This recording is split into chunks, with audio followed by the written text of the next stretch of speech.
ಜಿಲ್ಲೆಯ ಗಲಗಲಿಯ Shri Basaveshwara urban coop credit ಸೊಸೈಟಿಗೆ 2024-25ನೇ ಸಾಲಿನಲ್ಲಿ 1.72 ಕೋಟಿ ರೂಪಾಯಿ ನಿವ್ವಳ ಲಾಭ ದಾಖಲಿಸಿದೆ ಎಂದು ಸಂಘದ ಅಧ್ಯಕ್ಷ ನಿಂಗಪ್ಪ ಗೋಳಿಪಲ್ಲೆ ತಿಳಿಸಿದ್ದಾರೆ. ನಗರದ ಪತ್ರಿಕಾ ಭವನದಲ್ಲಿ ಸೋಮವಾರ ಸುದ್ದಿಗೋಷ್ಠಿ ನಡೆಸಿ ಮಾತನಾಡಿದ ಅವರು, 1997ರಲ್ಲಿ ಕೇವಲ 596 ಸದಸ್ಯರು ಹಾಗೂ 20 ಲಕ್ಷ ರೂಪಾಯಿ ಷೇರು ಬಂಡವಾಳದಿಂದ ಪ್ರಾರಂಭವಾದ ನಮ್ಮ ಸಂಘವು ಇಂದು 5011 ಸದಸ್ಯರನ್ನು ಹಾಗೂ ಸಂಘದ ಷೇರು ಬಂಡವಾಳವು 84.91 ಕೋಟಿ ರೂಪಾಯಿಗೆ ಏರಿಕೆಯಾಗಿದೆ. ಠೇವಣಿಗಳು 68.56 ಕೋಟಿ ರೂಪಾಯಿ ತಲುಪಿದ್ದು, ನಿಧಿಗಳು 7.46 ಕೋಟಿಗೆ ಹೆಚ್ಚಾಗಿವೆ. ಸೊಸೈಟಿಯು 65.01 ಕೋಟಿ ರೂಪಾಯಿ ಸಾಲ ವಿತರಣೆ ಮಾಡಿದೆ. ದುಡಿಯುವ ಬಂಡವಾಳವು 84.91 ಕೋಟಿ ರೂಪಾಯಿ ಆಗಿದೆ. ವರದಿ ವರ್ಷದಲ್ಲಿಯೂ ಪ್ರಸಕ್ತ ಸಾಲಿನಿಂದ ಶೇಕಡಾ 15ರಷ್ಟು ಲಾಭಾಂಶವನ್ನು ಸದಸ್ಯರಿಗೆ ವಿತರಿಸಲು ಆಡಳಿತ ಮಂಡಳಿಯು ನಿರ್ಧರಿಸಿದೆ ಎಂದು ಹೇಳಿದರು. 2025ರಂದು ಮುಂಜಾನೆ ನಮ್ಮ ಸಂಸ್ಥೆಯ 28ನೇ ವಾರ್ಷಿಕ ಮಹಾಸಭೆಯು ಜರುಗಲಿದ್ದು, ಆ ಕಾರ್ಯಕ್ರಮದೊಳಗೆ ನಾವು ಸಂಸ್ಥೆ ನಡೆದು ಬಂದ ದಾರಿಯ ಬಗ್ಗೆ ಪ್ರಸಕ್ತ ವರ್ಷದೊಳಗೆ ನಮ್ಮ ಸಂಸ್ಥೆಯು 1,72 ಲಕ್ಷದಷ್ಟು ಲಾಭಾಂಶವನ್ನು ಮಾಡಿದ್ದು, ಈ ಸರ್ತೆ ಪ್ರತಿ ಸದಸ್ಯರಿಗೆ ಪ್ರಾರಂಭದಿಂದ ಇಲ್ಲಿ ತನಕ 27 ವರ್ಷಗಟ್ಟಲೆ 12% ಡಿವಿಡೆಂಡ್ ನಾವು ಕೊಡ್ಕೋತ ಬಂದೆವು. ಹೆಸರ ಲಾಭ ಭಾವ ಮಾಡಿದ್ರಿಂದ ಹೊಸ ಆಡಳಿತ ಮಂಡಳಿ ಜನವರಿಯಿಂದ ಆಡಳಿತಕ್ಕೆ ಬರ್ತದೆ. 2024 ಡಿಸೆಂಬರ್ ಚುನಾವಣೆ ನಡೀತಿ. 2025ರಂದು ಹೊಸ ಆಡಳಿತ ಮಂಡಳಿ ಬಂದ ಮೇಲೆ ಸಾಕಷ್ಟು ಸಂಸ್ಥೆ ಪ್ರಗತಿಯ ಪಥದಾಗ ನಡೆಯಾಕತೈತಿ. 15%ನಷ್ಟು ಈ ಸರಿ ನಾವು ಡಿವಿಡೆಂಡ್ ಕೊಡುವಂಥ ಗುರಿ ಹೊಂದೆವು. ಹಾಗೇನೆ ನಮ್ಮ ಸಂಸ್ಥೆಯೊಳಗೆ ಭಾಳ ದಿನದ ವಿಚಾರ ಇತ್ತು.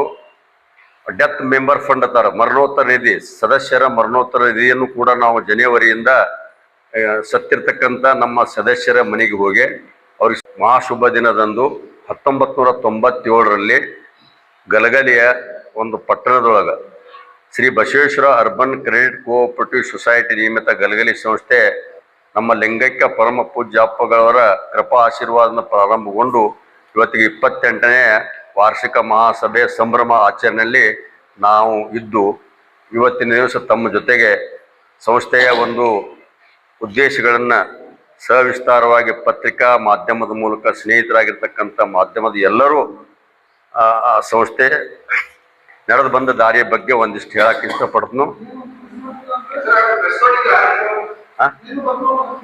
ಸಲ್ಲಿಸಿ ಕಾಯಕಯೋಗಿಗಳು, ಜ್ಞಾನ ನಿಧಿಗಳು, ಭಕ್ತೋದ್ಧಾರಕರು, ಕಾಶಿ ವಿಶ್ವವಿದ್ಯಾನಿಲಯದ MA ಸಂಸ್ಕೃತ ಸುವರ್ಣ ಪದಕ ಪುರಸ್ಕೃತರು, ನನ್ನ ಆರಾಧ್ಯ ಗುರುಗಳ ಪಾದಾರವಿಂದಗಳಲ್ಲಿ ಭಕ್ತಿಯ ಪ್ರಣಾಮಗಳನ್ನು ಸಲ್ಲಿಸಿ, ಇವತ್ತಿನ ದಿವಸ ಈ ಪತ್ರಿಕಾ ಭವನದಲ್ಲಿ ಉಪಸ್ಥಿತಕ್ಕಂಥ ಎಲ್ಲ ಸುದ್ದಿ ಮಾಧ್ಯಮದ ಮಿತ್ರರಲ್ಲಿಯೂ ಭಕ್ತಿಪೂರ್ವಕ ಪ್ರಣಾಮಗಳನ್ನು ಸಲ್ಲಿಸಿ, ಕೇವಲ 500 ಜನರಿಂದ ಪ್ರಾರಂಭವಾಗಿರತಕ್ಕಂಥ ಸಂಸ್ಥೆ ಕೇವಲ 5 ಲಕ್ಷ ರೂಪಾಯಿ ಶೇರ್ ಕಲೆಕ್ಷನ್ ಮಾಡಿದ್ದು, ಪ್ರಸ್ತುತ ಇವತ್ತಿನ ಮಾರ್ಚ್ ಎಂಡದ ರಿಪೋರ್ಟ್ ಪ್ರಕಾರ 3,45 ಲಕ್ಷ ಶೇರ್ ಬಂಡವಾಳ, 5,011 ಜನ ನಮ್ಮಲ್ಲೇ ಸದಸ್ಯರಾಗಿ ಸಾಲ ಸೌಲಭ್ಯಗಳು ಪಡೆಯೋದ್ರ ಜೊತೆಗೆ ನಮ್ಮ ಎಲ್ಲ ಚಟುವಟಿಕೆಗಳು ಭಾಗವಹಿಸೋದ್ರ ಜೊತೆಗೆ ಅವರು ನಮ್ಮ ಜೋಡಿ ಎಲ್ಲ ರೀತಿಯ ಸಹಾಯ ಸಹಕಾರಗಳನ್ನು ಕೊಟ್ಟರು. ಹಾಗೇನೆ ನಮ್ಮಲ್ಲಿ 7 ಕೋಟಿಯಷ್ಟು ಕಾಯ್ದೆಟ್ಟು ನಿಧಿ ಐತಿ, 3 ಕೋಟಿಯಷ್ಟು ಸಾಲ ಶೇರ್ ಬಂಡವಾಳ ಐತಿ, 65 ಕೋಟಿಯಷ್ಟು ಡಿಪಾಸಿಟ್ ಐತಿ ಪಬ್ಲಿಕ್ ಇಂದು. ಒಟ್ಟು 80-85 ಕೋಟಿಯಷ್ಟು ದುಡ್ಡು ಬಂಡವಾಳ ಹೊಂದೆ. ಈಗಾಗಲೇ ಇನ್ನು ಮುಂದಿನ ದಿನಮಾನದೊಳಗೆ ನಮ್ಮ ಆಡಳಿತ ಮಂಡಳಿ ಬಂದ ನಂತರ ನಾವು ಬಸವನ ಬಾಗೇವಾಡಿ ಬಸವೇಶ್ವರರ ಜಗಜ್ಯೋತಿ ಬಸವೇಶ್ವರರ ಒಂದು ಹುಟ್ಟು ಸ್ಥಳ, ಅದರ ಪ್ರತೀಕವಾಗಿ 5ನೇ ಶಾಖೆಯನ್ನು ಬಿಜಾಪುರ ಜಿಲ್ಲೆಯ ಬಸವನ ಬಾಗೇವಾಡಿ ತಾಲೂಕಿನಾಗ ಮಾಡುವಂಥದ್ದು ಗುರಿ ಹೊಂದಿವು. ಹಾಗೇನೆ ಬಿಜಾಪುರ ಜಿಲ್ಲೆಯೊಳಗೆ ಇನ್ನೊಂದು ಶಾಖೆಗೆ ಮಮದಾಪುರ, ಈಗಾಗಲೇ ಗುಣದೊಳಗೆ ನಮ್ಮ ಶಾಖೆ ಕಾರ್ಯನಿರ್ವಹಿಸೈತಿ. ಅದಕ್ಕೆ ಒಂದು 15 ಕಿಲೋಮೀಟರ್ ಡಿಸ್ಟೆನ್ಸ್ ಐತಿ. ಭಾಳ ಕಮರ್ಷಿಯಲ್ ಪಾಯಿಂಟ್ ಅದು ಮಮದಾಪುರ. ಅಲ್ಲೂ ಸಹಿತ ನಾವು ಈ ಸರಿ ಡಿಸೆಂಬರ್ ಕೂಡ ಇನ್ನೊಂದು ಬ್ರ್ಯಾಂಚ ಬಸವನಬಾಗೇವಾಡಿ ಮಮದಾಪುರ ಮಾಡುವಂಥದ್ದು ಐತಿ. ಮುಂದಿನ ದಿನಮಾನದೊಳಗೆ ಬಾಗಲಕೋಟೆ ಜಿಲ್ಲೆಯೊಳಗೆ ನಮ್ಮ ಗಲಗಲಿ ಬಿಳಗಿ ತಾಲೂಕಿನಂದು ಹೆಡ್ ಆಫೀಸ್ ಬಿಟ್ಟರೆ, ಇನ್ಮೇಲೆ ನಾವು ಬೆಳಗಿ ಮತ್ತು ಮುಧೋಳ ಜಮಖಂಡಿ ಬಿಟ್ಟರೆ ಲೋಕಾಪುರ, ಮಹಾಲಿಂಗಪುರ, ಬನಟ್ರಪಿಕ ತೇರದಾಳ, ಎರಡರಾಗ ಒಂದು ಮುಂದಿನ ದಿನಮಾನದೊಳಗೂ ಒಟ್ಟು ಒಂದು 5 ಶಾಖೆಗಳನ್ನು ಮಾಡುವಂಥ ಗುರಿ ಆಡಳಿತ ಮಂಡಳಿ ಹೊಂದೈತಿ. ಈಗ ರೂಪಾಯಿಗಳ ಒಂದು ಮರಣೋತ್ತರ ನಿಧಿಯನ್ನು ಕೊಡ್ತಾ ಬಂದಿದ್ದು. ಈಗಾಗಲೇ 18 ಜನರಿಗೆ ನಾವು ಬಟ್ಟೆ ಹೊಡಿ ಮಾಡಿದ್ದಿದೆ. ಅದು ಒಂದು ಸಂಸ್ಥೆ ಒಳ್ಳೆಯ ಬೆಳವಣಿಗೆ ಅನ್ನೋದ್ರ ಜೊತೆಗೆ ಸಂಸ್ಥೆ ಒಳಗೆ ನಮ್ಮಲ್ಲಿ ಸಾಕಷ್ಟು ಸಾಲ ಸೌಲಭ್ಯಗಳನ್ನು ನಾವು ಅಲ್ಲಿ ಸದಸ್ಯರಿಗೆ ನೀಡ್ತಾ ಬಂದೆವು. ಆಸ್ತಿ ಸಾಲ, ವಾಹನ ಸಾಲ, ಬಂಗಾರ ಆಭರಣಗಳ ಮೇಲೆ ಸಾಲ, ವೇತನ ಆಧಾರಿತ ಸಾಲ, ಎಲ್ಲ ನಮೂನೆಗಳ ಸಾಲಗಳನ್ನು ಸರ್ವಸಾಧಾರಣ 70 ಕೋಟಿಯಷ್ಟು ನಾವು ಸಾಲವನ್ನು ವಿತರಿಸಿದ್ದಾಗೈತಿ. ಇಲ್ಲಿ ತನಕ ಮಾರ್ಚ್ ಎಂಡದ ರಿಪೋರ್ಟ್ ನಿಮ್ಮ ಕಡೆ ಕೊಟ್ಟು ಆಲ್ರೆಡಿ.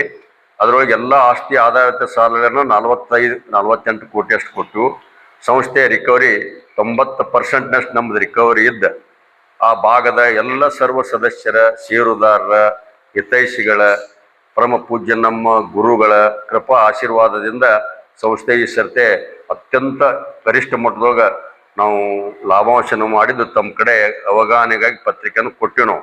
ಈಗಾಗಲೇ ನಮ್ಮ ಸಂಸ್ಥೆಯ ಪರವಾಗಿ 1997ರ ಬಸವ ಜಯಂತಿ, ಹಾಗೆಯೇ 2014ರ ಬಸವ ಜಯಂತಿ, ಹಾಗೆ 2022ರ ಬಸವ ಜಯಂತಿ, ಒಟ್ಟು ನಮ್ಮ ಹೆಡ್ ಆಫೀಸ್ ಓಪನಿಂಗ್ ಹಿಡ್ಕೊಂಡು ಬಸವ ಜಯಂತಿ ಅಕ್ಷಯ ತೃತೀಯ ಒಂದು ಮುಹೂರ್ತವನ್ನು ನಮ್ಮ ಗುರುಗಳ ಆಶೀರ್ವಾದದಿಂದ 2014 ಜಮಖಂಡಿ ಮಹಾನಗರದೊಳಗೆ ಮೊದಲೇ ಶಾಖೆ ಪ್ರಾರಂಭ ಮಾಡಿದ್ವಿ.